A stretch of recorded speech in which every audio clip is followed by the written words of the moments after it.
ખરેખર તમે આ સભાના લાયક જ નથી. હકીકત છે. શું પડી છે આ લોકોને કે તમારી દીકરીઓ બચાવવા માટે તમારું સ્મશાન બજારમાં ના ખોરવાઈ જાય એના માટે આ મહેનત કરે છે ને આપણે અહીંયાથી એક આંગળી પકડીને દીકરીને નથી લાવી શકતા. કોઈ ફરક નહીં પડે, મારે કોઈને આમાંથી વેવાઈ નથી કરવાના.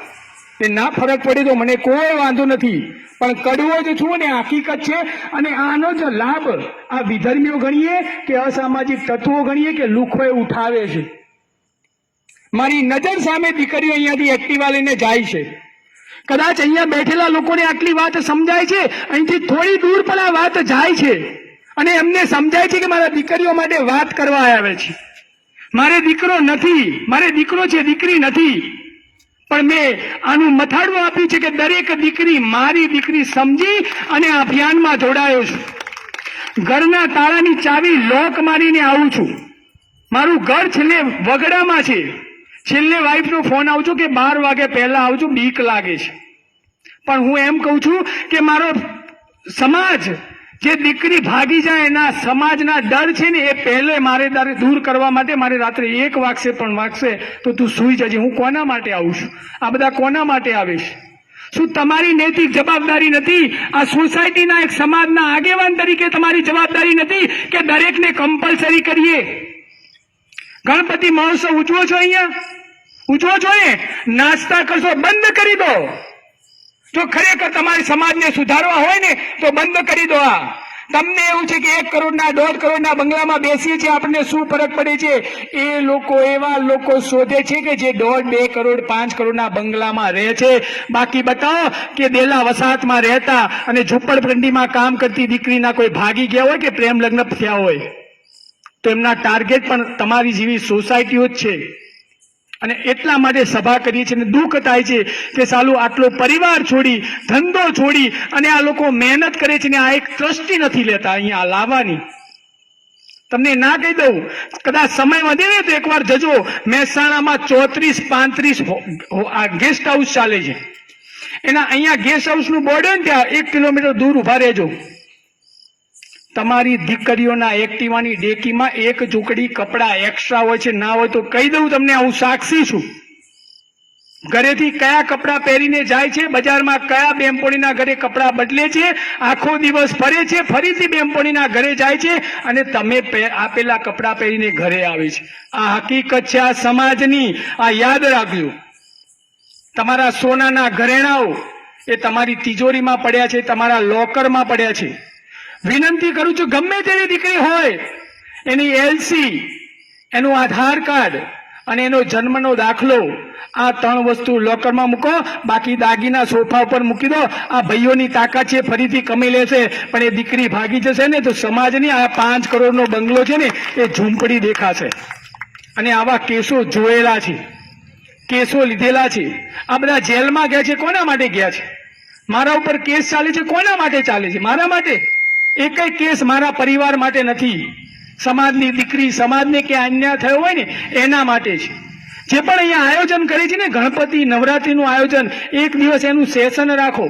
અહીંયા બધા બેઠેલા છે, અમારી જરૂર નથી. તમારે બોલી શકો છો દીકરીઓ વિશે, નથી બોલી શકતા. કોઈ મા બાપ ખરાબ નથી, કોઈ દીકરી ખરાબ નથી. તમે માનો કે તમે આજે કોઈ સત્સંગની વ્યક્તિ જોડે બેસશો ને તો 1 મહિનો, 2 મહિનો, 3 મહિનો પછી એ સત્સંગમાં જોઈન થઈ જશો. તમે કોઈ ચોર જોડે બેસશો ને તો તમને વિચારો ચોર જેવા આવશે.